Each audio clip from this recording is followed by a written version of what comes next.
अगर आप मेरे चैनल को पहली बार देख रहे हैं तो प्लीज़ आगे बढ़ने से पहले इस वीडियो को लाइक करें और चैनल को सब्सक्राइब करें। अगर आप एक न्यू यूज़र हैं तो चैनल को एक्सप्लोर करें, आपको सारी चीज़ें मिल जाएंगी अल्गो ट्रेडिंग से रिलेटेड। और अगर आप पहले एग्जिस्टिंग यूज़र हैं तो डेफिनेटली आपको पता ही होगा कि यहाँ पे सिर्फ अल्गो ट्रेडिंग की बातें की जाती हैं। तो बस आगे बढ़ने से पहले प्लीज़ लाइक करें, शेयर करें एंड सब्सक्राइब करें। चलिए इस वीडियो को पूरा देखिए।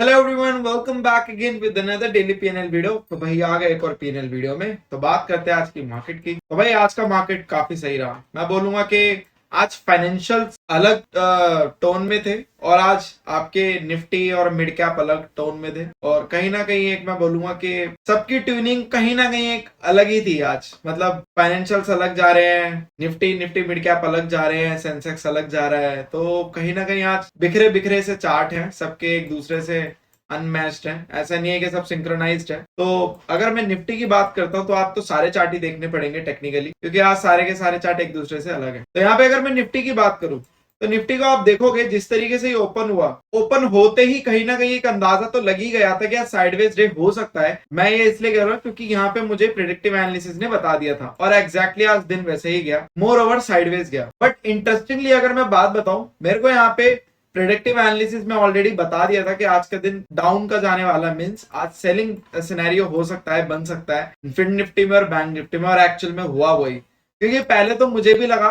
कि जब निफ्टी में आपका साइडवेज डे आ रहा है तो फिर ये फाइनेंशियल में आज सेलिंग क्यों दिखाई दे रहा है, उसमें पहले से इंडिकेशन आ गया। तो कहीं ना कहीं वो मुझे कुछ ना कुछ अलग ही साउंड लग रहा था। मुझे एक पल को ऐसा लग रहा था शायद आज ये गलत ही वर्क कर रहा है। लिटरली मेरे को ऐसा लग रहा था आज ये गलत ही काम कर रहा है। और समहाउ मेरे को उम्मीद नहीं थी, बट एक्चुअल में मैं पूरे दिन आज बिजी था, काम में शूट पे बिजी था। तो बाद में जब मैंने देखा था एक्चुअल में हुआ वैसा ही बिल्कुल। तो भाई मैं खुद अब सोच रहा हूँ कि कभी कभी जो मैं चैलेंज कर देता हूँ प्रेडिक्टिव एनालिसिस को, नहीं करूँ तो ज्यादा बेहतर है।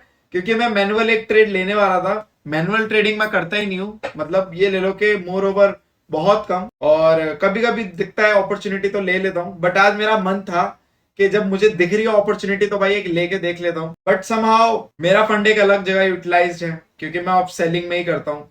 बट मैं एक बाइंग का सोच रहा था, बट हाँ भाई अगर ले लेता ना लिटरली आज तो मजा आ जाता। तो सीरियसली आज काफी एक सही सिनेरियो था।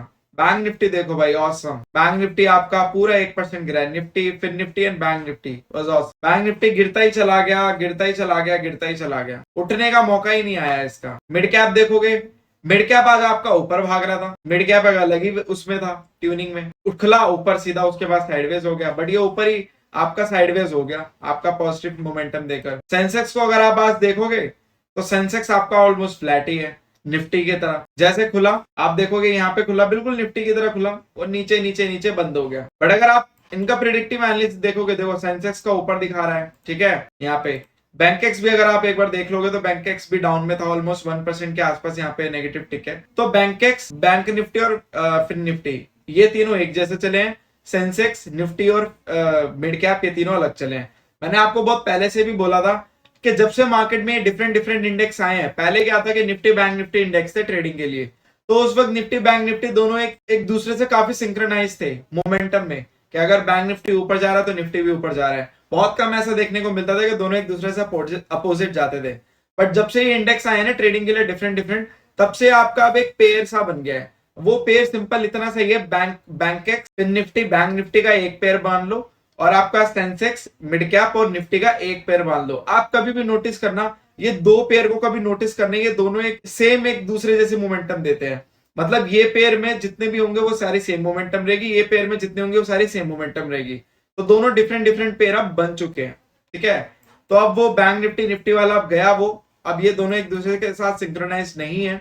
तो अब जो भी कोई भ्रम में बैंक निफ्टी का ट्रेड लेता सोचा अब निफ्टी का भी ले ले, तो अब ऐसा मत करो, मत करा करो, वो बेकार चीज है। क्योंकि आज भी मेरे को एक ना कॉल आया इंटरेस्टिंग सा, वो बोल रहा था कि सर, वही मैनुअल ट्रेडर थे वो, कि सर आज बैंक निफ्टी गिरे जा रहा है, सर निफ्टी में भी ले सकते हैं, निफ्टी गिर जाएगा। मैंने कहा मेरे को क्या पता, मैं तो करता ही नहीं हूँ।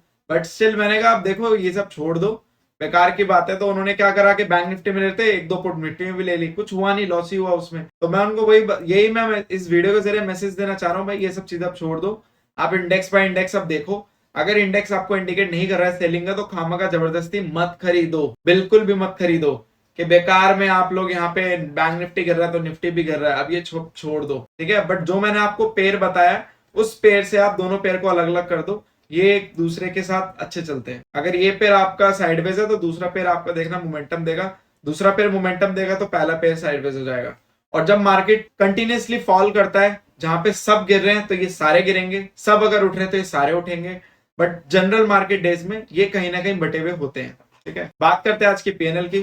तो यहाँ पे आपका ट्रेडरन का पोर्टफोलियो काफी अच्छा है। ये ट्रेडरन का पोर्टफोलियो काफी लोगों को अभी भी डाउट है, क्योंकि जो नए नए लोग आते हैं उनको पता नहीं है। ट्रेडरन का पोर्टफोलियो आपका बेस्ड है बैंक निफ्टी के ऊपर, ये सारी स्ट्रेटेजी बैंक निफ्टी के ऊपर बेस्ड है, और ये ऑप्शन बाइंग का ही पोर्टफोलियो है, ऑप्शन बाइंग का। यहाँ पे जो आपकी कैपिटल यूटिलाइज्ड है, ये मत देखो, आपके जो यहाँ पे यूटिलाइज है वो 5 to 6 लाख के अराउंड यूटिलाइज है, क्योंकि यहाँ पे पूरा मैंने फंड मार्जिन मैनेजमेंट के हिसाब से मैं आपको बता रहा हूँ। वरना आप 3 लाख रखोगे तो वही गैम्बलिंग वाली बात है। एटलीस्ट 5 लाख रखो, क्योंकि मैं ये मानता हूं अगर यहाँ पे 5,000 की फॉर एन एग्जाम्पल आप मान लीजिए कि 5,000 की अगर कोई एक ऑप्शन बैंक की पोजीशन आपके अकाउंट में लेता है, तो आपके पास 10x तो फंड उसका होना ही चाहिए। मतलब 5 का 50,000 तो आपके अकाउंट में होना चाहिए, ताकि सारे रिस्क रिवॉर्ड आपके मैनेज हो जाए, डे टू डे आपके प्रॉफिट एंड लॉस के ट्रेड्स भी मैनेज हो जाए। और अगर आपको लॉन्ग टर्म में जनरली बरकरार रखनी है अपनी ऑप्शन बाइंग में, तो आपके पास 20x कैपिटल तो होना ही चाहिए जितने का वो ट्रेड ले रहा है। जैसे कि अगर आपका 5x, अगर आपका 5,000 का ट्रेड ले रहा है, तो वहां पे आपके पास कैपिटल कितनी होनी चाहिए? 10,000 होनी चाहिए। और अगर आपको लॉन्ग टर्म में टिकना है तो 1 लाख पूरा रख के, 1 लाख रख के 5,000 का वो एक लॉट से ट्रेड करता है। अब वो लॉन्ग टर्म में छोड़ दो, देखना आपको कभी भी पैसा फिल करने की दोबारा जरूरत नहीं पड़ेगी। लगातार कितने भी लॉस हो, 10 हो 15 हो, वो मैनेज हो जाते हैं। और उसके बाद जब एक मोमेंटम आएगा, जैसे कि आज का दिन, सारे लॉस कवर करके ले जाएगा। बट इस स्ट्रैटेजी अच्छी होनी चाहिए, ये चीज का याद रखना। अगर इस स्ट्रैटेजी प्रॉफिटेबल नहीं है तो इसका भी कोई फायदा नहीं है, वरना वो बस उड़ता ही रहेगा पैसा। देखो, मार्केट की वजह से लॉस होता है, दैट इज समथिंग डिफरेंट, क्योंकि मार्केट का सिनेरियो यही है, उसमें कुछ नहीं कर सकते। अगर मार्केट साइडवेज है तो उसमें ऑप्शन बैंक का क्या करेगा? कोई कुछ नहीं कर पाएगा। उसमें आप ये थोड़ी ना कि आप यहाँ पे 1 पॉइंट कैप्चर करके निकल गए, वो तो आप फिर किसी दिन 10 पॉइंट निकल जाएंगे तो बस हो गया, हो जाएगा आप लोगों का काम। तो that is something different. But proper margin management ऐसे ही होता है कि आप 20x कैपिटल रखो अपने अकाउंट में, अगर आप पोर्टफोलियो चला रहे हो ऑप्शन बाइंग का। तो अब यहाँ पे जो ओवरऑल आपकी day to day capital use होती है ऑप्शन बाइंग के पोर्टफोलियो में, वो आपकी यूज होती है ऑलमोस्ट 30 से 40,000, मैक्स टू मैक्स 50,000। तो इसी वजह से मैंने यहाँ पे 10x ही बोला। अब जिसके पास भाई 10 लाख है वो 10 लाख भी रख सकता है। ठीक है, बात करते हैं यहाँ पे ऑप्शन सेलिंग की। तो भाई ऑप्शन सेलिंग में आपका 2.5 लाख 5 लाख मैंने आज अपने ग्रुप में रिजल्ट्स भी शेयर किए हैं, यहाँ पे आप जाके देख सकते हो। 5 लाख के ओवरऑल रिजल्ट्स सितंबर के, आप मेरा ग्रुप ज्वाइन कर सकते हो डिस्क्रिप्शन में जाके, व्हाट्सएप ग्रुप और टेलीग्राम ग्रुप भी ज्वाइन कर सकते हो। तो यहाँ पे मैंने रिजल्ट्स शेयर किए, जहां पे मैंने बताया कि 1 से 26 सितंबर की परफॉर्मेंस क्या रही। 2.5 लाख वालों में तो फिर भी हमने कुछ दिन मिस किए हैं, 5 लाख में कोई भी दिन मिस नहीं किया है। तो यहाँ पे फिर भी उसके बावजूद, मिस करने के बावजूद भी जो परफॉर्मेंस आई है काफी डिसेंट और अच्छी आई है, आप लोग जाके देख सकते हैं। तो आज की भी परफॉर्मेंस काफी अच्छी रही। मैं ये बोलूंगा यस, थोड़ा सा यहाँ पे पुराने पोर्टफोलियो को प्रॉफिट ज्यादा देना चाहिए था। तो कहीं ना कहीं मुझे ऐसा लगता है कि आई गेस जो मिड कैप के प्रीमियम थे ढंग से नहीं गले होंगे, इसी वजह से ये हुआ होगा। वरना इतना कोई मैं नहीं मानता कि आज का पूरा दिन ऑलमोस्ट मिड कैप साइडवेज था, इतना पैसा दे एटलीस्ट।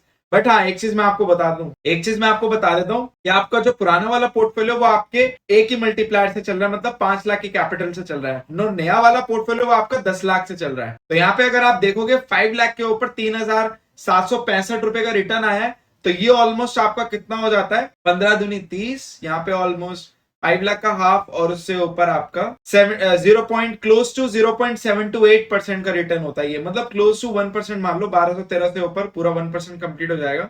तो 0.728% का रिटर्न है ये। अगर मैं सिर्फ इसी की ही बात करूं, अगर इसके 3 मल्टीप्लायर होते या 2 मल्टीप्लायर होते तो आप लोग मल्टीप्लाई कर सकते हो। तो ये 10 लाख पे है, तो इसका मतलब पर मल्टीप्लायर आपका कितना लॉस हो गया? 1,300 रुपए। तो दैट इज फाइन। तो अगर मैं सिंगल मल्टीप्लायर के हिसाब से परसेंटेज देखूं, that is fine, that is good actually. अब यही अगर मैं 2.5 लाख वाले की देखूं, ऊपर वाले पुराने पोर्टफोलियो की, ये दोनों एक एक लॉट से ही चल रहे हैं, तो यहाँ पे आप देखोगे कितना हो गया ऑलमोस्ट। ये भी आपका 0.72 ऑलमोस्ट 0.627% के रिटर्न होते हैं। तो सही रिटर्न आए अकॉर्डिंग टू पोर्टफोलियो। बट हाँ, ओवरऑल की अगर मैं बात करूं तो यहाँ पे आप लोगों का थोड़ा सा कम दिख रहा होगा, बट इट्स फाइन। ग्रीन है, ये हमारे लिए इंपॉर्टेंट। तो बस इस वीडियो के लिए इतना ही। Thank you so much for love and support. Just make trading awesome with us. Will see in the next video. बाकी छोटी मोटी चीजें आप लोग कमेंट बॉक्स में कमेंट कर सकते हैं। अगर आपकी कोई भी doubt and query, can call and WhatsApp में डायरेक्टली। बाकी यस, मिलते हैं अगली वीडियो में। Thank you so much and will see in the next video. Just make trading awesome with us.